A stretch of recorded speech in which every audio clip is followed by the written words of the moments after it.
प्रिय विद्यार्थियों, आपका आज की इस ऑनलाइन भौतिक विज्ञान की पाठशाला में स्वागत है। और आज हम आपको बताएंगे भौतिक राशियों के मापन में त्रुटि। देखिए, हम मापन पढ़ रहे हैं और मापन किसका है? भौतिक राशियों का मापन। द्रव्यमान का मापन कैसे होना है, लंबाई का मापन कैसे होना है, समय का मापन कैसे होना है, वैद्युत धारा का मापन कैसे होना है, और तमाम कई सारी भौतिक राशियाँ उसके मापन को कैसे किया जाना।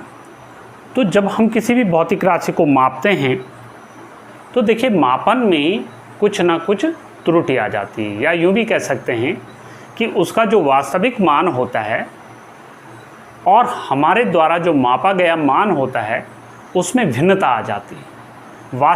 वास्तविक मान और मापी गई माप में जो भिन्नता होती है उसे हम बोलते हैं त्रुटि, एरर आ गई साहब। देखिए, आप जानते हैं प्रयोगशाला में प्रयोग करते हैं, किसी स्थान पर हमें गुरुत्वीय त्वरण का मान निकालना है तो उसकी जो स्टैंडर्ड वैल्यू होती है 9.8 मीटर पर सेकंड स्क्वायर होती है। लेकिन हम अगर प्रयोग करें तो प्रयोग में 9.8 मीटर पर सेकंड स्क्वायर एग्जैक्ट नहीं आता, बल्कि थोड़ा सा उसमें त्रुटि हो जाती है। कहीं 9.7 आता है, कहीं जो है 9.75 आ जाता है, कहीं 9.6 भी आ जाता बहुतों का। तो ऐसी कई प्रकार की त्रुटियां आ जाती। अब ये त्रुटियां क्यों आती है?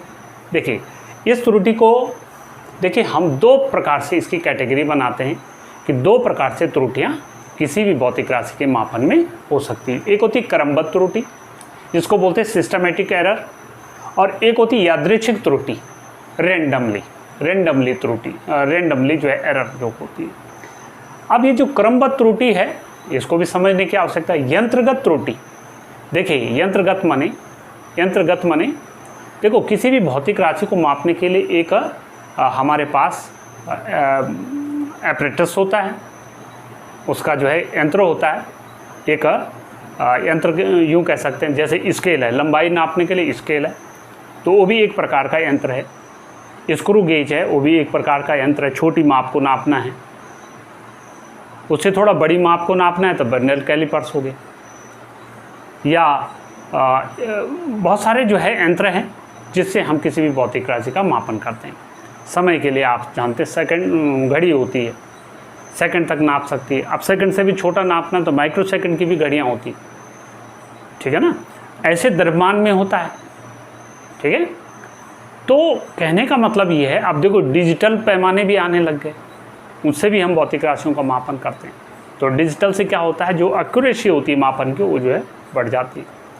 तो ऐसे कई प्रकार से भौतिक राशियों के मापन को किया जाता है और उसमें त्रुटि आ जाती है। तो यंत्रगत त्रुटि, अब देखिए जैसे मान लीजिए स्केल है हमारा, तो स्केल देखिए हमारा जो मीटर स्केल होता है या जो आपके पास फीटा होता है, उसमें आप देखते होंगे आप मिनिमम जो है कहाँ तक नाप सकते हैं, 1 मिलीमीटर तक नाप सकते हैं। अब अगर 1 मिलीमीटर से छोटी माप अगर नापनी है तो आप वहाँ पर वो जो है यंत्र आपका फेल हो जाता है। तो वहाँ पर जो त्रुटि आएगी तो हम अंदाजन बोल देते हैं कि साहब ये जो है 5.5 है, और जबकि 5.5 से थोड़ा सा आगे था, 5.5 से आगे और 5.6 से थोड़ा पीछे था, बीच में था। तो उस माप को हम क्या कहें?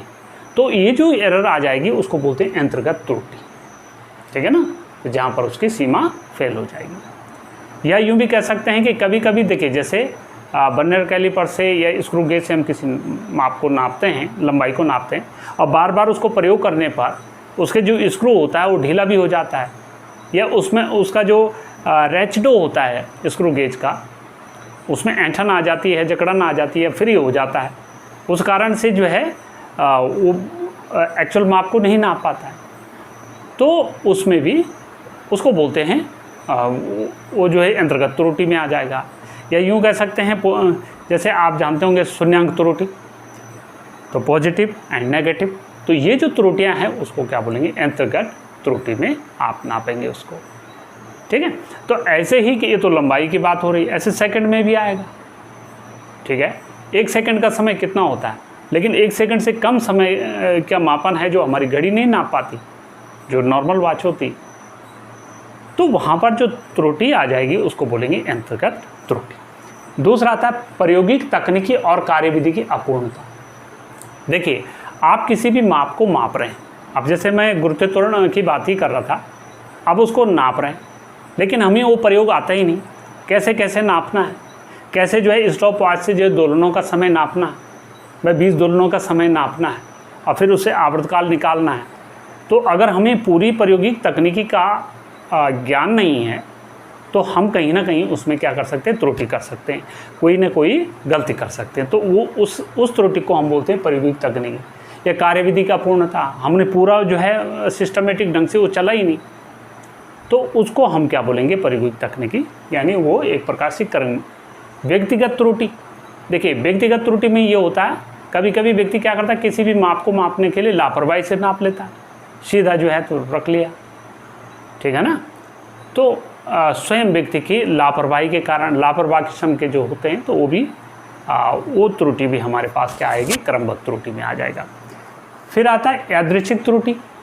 देखिए, यादृच्छिक त्रुटि हम में उसको बोलेंगे कि जब किसी भी भौतिक राशि के मापन में ऐसी त्रुटि आ रही कि जिसका हमें ज्ञान ही ना हो, ये क्यों हो गया। तो हम अनुमान लगाते हैं, साहब शायद हवा चल रही होगी, अब दोलनों का समय निकालना है, तो अगर हवा चल रही, हवा बह रही है, तो दोलनों का जो टाइम पीरियड होगा उसमें थोड़ा फ़र्क पड़ेगा, ठीक है, उसमें चेंजिंग आएगी। तो हम अनुमान लगाते हैं कि हवा चल रही होगी, या हो सकता है जो है कहीं जो है धागे में ज़्यादा ऐंठन हो, है ना, या हो सके जो है बॉब को आपने सही ढंग से जो है उसको बांध नहीं रखा। तो इस प्रकार से कई प्रकार की त्रुटि आ सकती है जिसका हमें ज्ञान नहीं होता है, तो उसको बोलते हैं यादृच्छिक, रेंडमली, ठीक है। तो तो कहने का ये मतलब है कि टोटल मिलाकर के जो भी अब प्रयोग तो हम कर ही रहे हैं, लेकिन उसके मापन में जो त्रुटि हो गया उसको सॉर्ट आउट करने का क्या तरीका है, उसके लिए हम किसी भी प्रयोग में क्या करते हैं, उस प्रयोग को बार बार रिपीट करते हैं, और प्रत्येक बार का जो आंसर होता है, प्रत्येक बार की जो रिज़ल्ट होता है, उसको नोट करके, और जितनी बार आपने उसको रिपीट किया, उन सब रिज़ल्ट का, उन सब परिणामों का हम क्या करते हैं, एक औसत निकाल देते हैं, एवरेज निकालते हैं, और उस एवरेज को हम क्या बोलते हैं कि साहब ये हमारा मापी गई भौतिक राशि का मापन है, मान है, ठीक। और वो लगभग क्या हो जाएगा, जो वास्तविक मान होगा उसके लगभग इक्विवेलेंट होगा, ठीक है। तो एक बार हमारे प्रयोग में जैसे गुरुत्व त्वरण में है, जैसे 9.75 आ गया, एक बार 9.81 भी आ गया, एक बार जो है 9.7 आ गया। तो ऐसे से करके 3-4 बार के जो भी प्रयोग होंगे, उन सब को जोड़ करके हम उतने का भाग दे देंगे, यानी औसत जैसे निकालते हैं। 4 बार अगर आपने किया तो चारों को जोड़ करके 4 का भाग दे देंगे, 3 बार प्रयोग किया तो तीनों को जोड़ करके 3 का भाग दे देंगे। तो इस प्रकार से जो रिजल्ट आएगा उसको हम क्या बोलेंगे, वो वास्तविक मान के लगभग नियर होगा, उसके आसपास ही उसकी वैल्यू होगी, और उसको हम अपना प्रायोगिक परिणाम जो है मान लेते हैं, रिजल्ट मान लेते हैं, ठीक है। तो इस प्रकार से ये था आपका भौतिक राशियों के मापन में त्रुटि कैसे होती है। तो मुझे लगता है कि आप इन चीज़ों से समझ गए होंगे। फिर हम आगे बात करते हैं भिन्नात्मक त्रुटि क्या होती है, निरपेक्ष त्रुटि क्या होती है, प्रतिशत त्रुटि कैसे निकालते हैं किसी भी भौतिक राशि के, कि भाई आपने किसी भौतिक राशि का मापन करा और कितना आपकी वैल्यू आई, लेकिन एक्चुअल मान से वो कितनी डिफरेंट है, तो कितनी त्रुटि हो गई, कितनी % त्रुटि हो गई, या कितना भिन्नात्मक त्रुटि आपने कर लिया है, तो उसको हम कैसे निकालते हैं, इसको आगे नेक्स्ट वीडियो में हम देखते हैं। तब तक के लिए आप सभी का धन्यवाद।